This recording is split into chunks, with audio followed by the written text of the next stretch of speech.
Good evening, everybody. Welcome along. Keir Starmer's... Oh, I'll start again. Sorry, it's that pizza. Keir Starmer's cabinet of dullards, duds and no-hopers is completely on the rocks. Rachel from Accounts has made Liz Truss look like the Oracle. The mortgages are about to go up. Your taxes have gone up. They're going to go up again. Farmers are crippled. Pensioners are freezing. The NHS is advertising for specialist corridor nurses. The pound is plummeting and the bond market is in turmoil. The Daily Star are polishing off their lettuce, ready to start the countdown clock for her inevitable sacking. She's on the brink of making an emergency budget. She's said to be depressed and unable to see a way out. Well, she's come back from China, our lame Peking duck of a chancellor, and when she's confronted by the mess she's made, by the fact that she's way out of her depth and heaping misery onto millions of you, the hard-working people, how does she react? Oh, she finds the whole thing absolutely hilarious. Our time. They promised the electorate much while pouring the poison into their ear. To go or not to go, that is now a question. The Prime Minister will be damned if he does, but he will surely be damned if he does not. Well, I'm glad she finds it funny, because our world is laughing at us now. We're about to sign the Chagos Islands off to Mauritius. We're paying them £9 billion for the privilege in what has been described as the worst foreign policy decision since the appeasement of Hitler. There's talk that those islands could be in China's control within the next 55 years, not the 99 that we thought. Reeves has come back from meeting her handlers, the Chinese government, clutching her £600 million deal with Beijing, which will get over 5 years. I mean, will that even cover our costs for illegal immigrants for 1 year? Probably not. Red Ed Miliband has been told by the Bank of England that his net zero lunacy is driving inflation and making our bills go up, and that letting China supply our wind farms is a monumental national security risk. He doesn't care, but then again, his dad was a communist, so maybe he's honouring his father's memory. Starmer's anti-corruption minister, Tulip Siddiq, has resigned today amid a monumental corruption row, both here and actually in Bangladesh. She denies any and all wrongdoing. But she has resigned, though, hasn't she? He's already lost his Transport Minister, Louise Haigh, because, well, she apparently failed to declare a previous conviction. Labour promised us economic growth. Where previous governments have been unwilling to take the difficult decisions to deliver growth or have waited too long to act, I will not hesitate. Growth was the Labour Party's mission in opposition. It is now our national mission. There is no time to waste. Painful, isn't it? What have we got? Stagflation. And now Rachel Reeves has a choice. Cut public services or hike your taxes. Well, Chairman Mao and Jeremy Corbyn's right-hand man, John McDonnell, has told her that cutting public services will be political suicide. So we all know which way she's going to go, don't we? The BBC are doing their best to go into bat for Labour, which is hardly a surprise given that I reckon 99% of their staff voted for them. Reading that headline, there it is, Starmer and Reeves navigate tricky economic backdrop. You'd be forgiven for thinking they'd sorted the whole thing out, wouldn't you? Crisis over. That's when they actually bothered to report on it. A few days ago, they decided that Britain's economic disaster wasn't worth mentioning in their news bulletins. They've also been helped out by Mel Stride, the Shadow Chancellor, who is presumably so satisfied with opposition that he can't even bring himself to call for Reeves to go. When it comes to Rachel Reeves, then, are you calling for her resignation? I think there are serious questions around the judgments that Rachel Reeves is making. Are you calling for her to resign? Look, those are matters for the Prime Minister. They're not. Just say yes, mate. Just say yes. Is it any wonder that Reform are now the opposition in the polls? Their 5 MPs have more business experience than the entire Labour cabinet put together. There's only so much longer we can keep hearing this. £22 billion black hole. The government has inherited a £22 billion black hole in the public finances. We have inherited a projected overspend of £22 billion. Before the entire British public starts wanting Rachel Reeves to hear this. You're fired.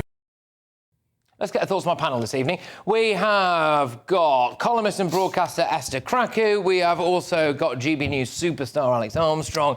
And we are joined by journalist Jonathan Less. I mean, Esther, look, she's absolutely ballsed it up, hasn't she? Look at where we are now. Seriously, Rachel from Accounts standing there, back from China, our lame peeking duck of a chancellor, there to tell us that actually everything's going to be fine and laughing at it. Tell me what you really think. Oh.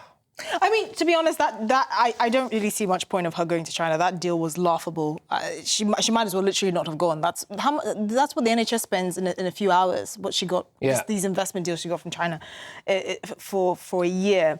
Look, I think the markets being jittery is not it's not necessarily just. It's not just a reaction to Rachel Reeves, but she has her budget has added to it. So the markets are saying that, look, they can see that we're not addressing the underlying structural issues of the British economy, which is we are living above our means.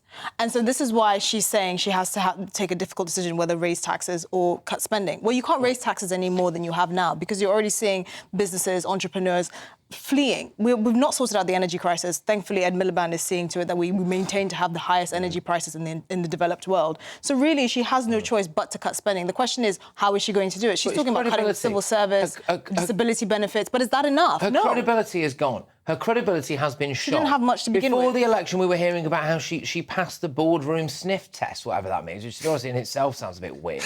And then it's turned out that what she put on her CV wasn't. Well, she didn't have any. She's not actually an economist. She worked in complaints, which is just as well, isn't it? She'll be well used. But she's not an economist. True. Yeah. And then now here we go. So some of the decisions she's made are whopping great big pay rises for the public sector, taking money away from pensioners. Farmers are knackered. She's put herself in an economic straitjacket, Alex. Yeah, I mean, as I always call it, we're heading to a recession, aren't we? I mean, she cannot get to grips with how to grow an economy. And it seems like this socialist agenda has taken over, this philosophy, rather than understanding you cannot tax and spend your way to growth. You need to cut back on the big state. We've gone from the fastest growing G7 economy within 6 months to the lowest likely to grow economy. It was completely flatlining. It was completely anemic. When was the last time the economy posted any decent growth? It was, and also it depends on the measure.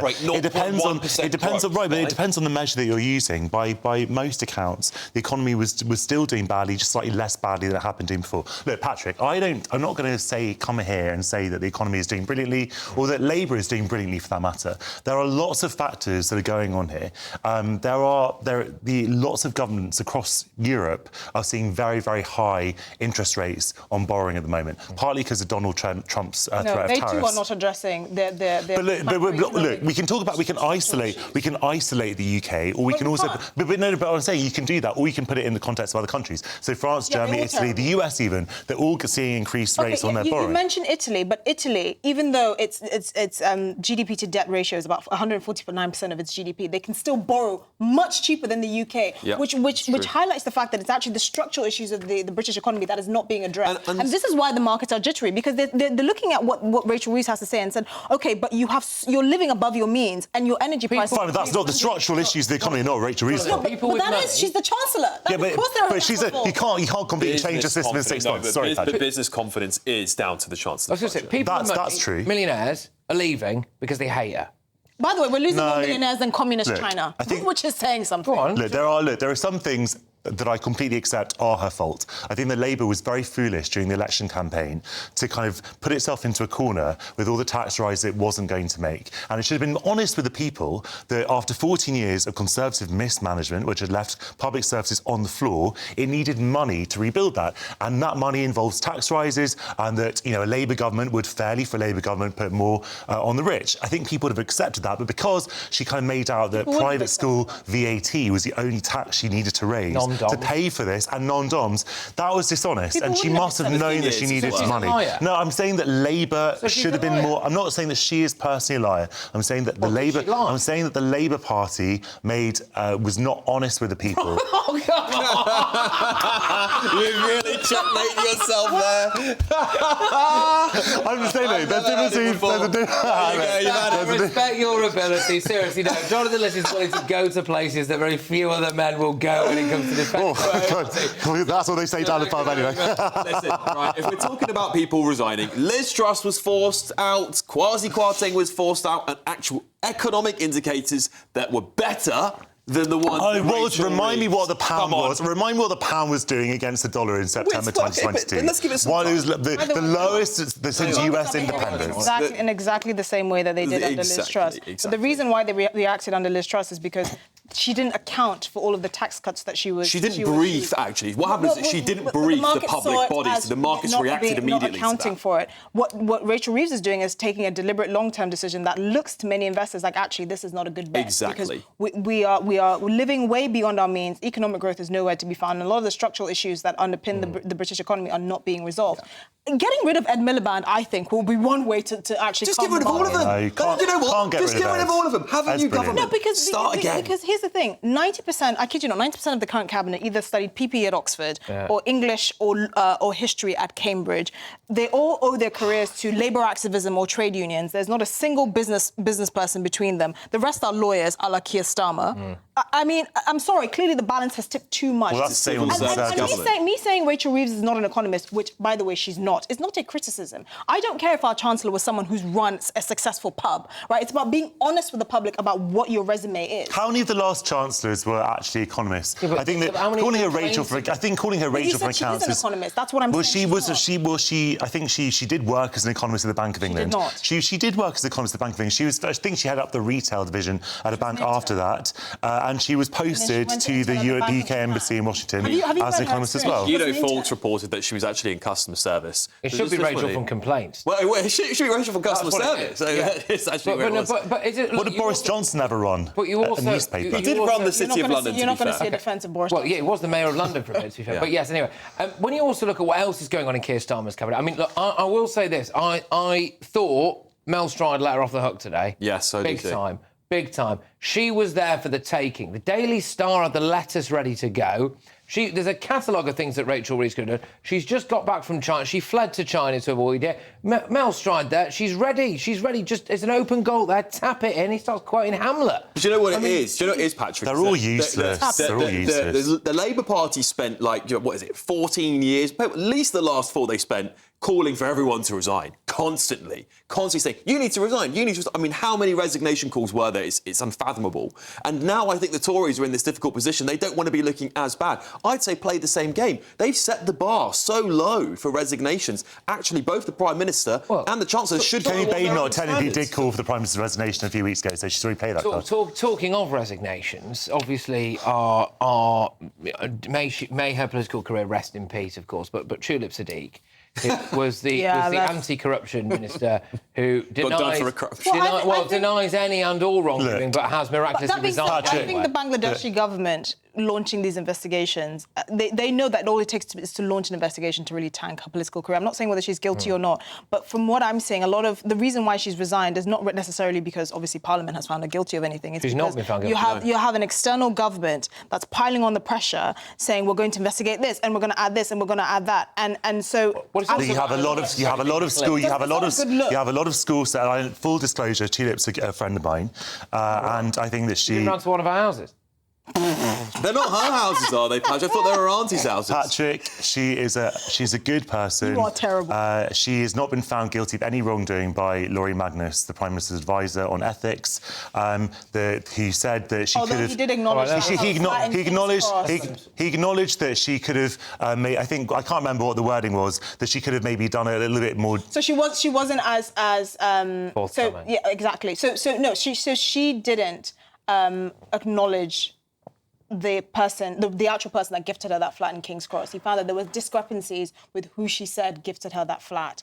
But he said that's not an indication of wrongdoing, that's indication of... I think the reality is, though, when you've been... I think it seems likely that her whole fiasco... And this is not the first time. She's been dragged through the standards board, but she has passed it, to be fair. But, you know...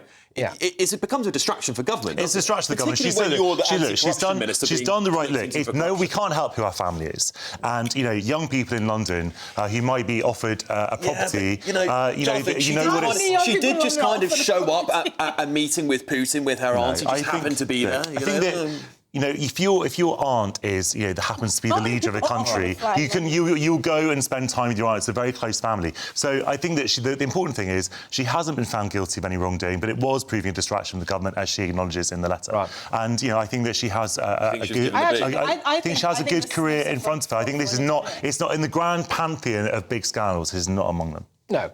She has resigned, though, nonetheless. And that follows also Louise Haigh, who was given the boot, wasn't she? That's right. Well, that's even worse, because Keir Starmer knew about that, and he's like, oh, it'll be fine. And I thought that was stupid, actually, because Louise Haigh, it was something that it was a mistake that she'd made 11 years ago. But where's the vetting She did plead process? guilty. Where's the vetting process? The thing is, Jonathan, is that you held the vetting process was held the when Labour Keir Party Starmer- held the standards up so high for these things And here that we are. people had to resign. Look, here we are. I don't think that either of those things are on the scale of Partygate, let's be honest. Well, No, bit of they're cheese and worse. wine. No, you're right. Esther, come on. They're worse. What's a massive issue with the Bangladeshi government compared to a bit of cheese and wine? We can all agree to that.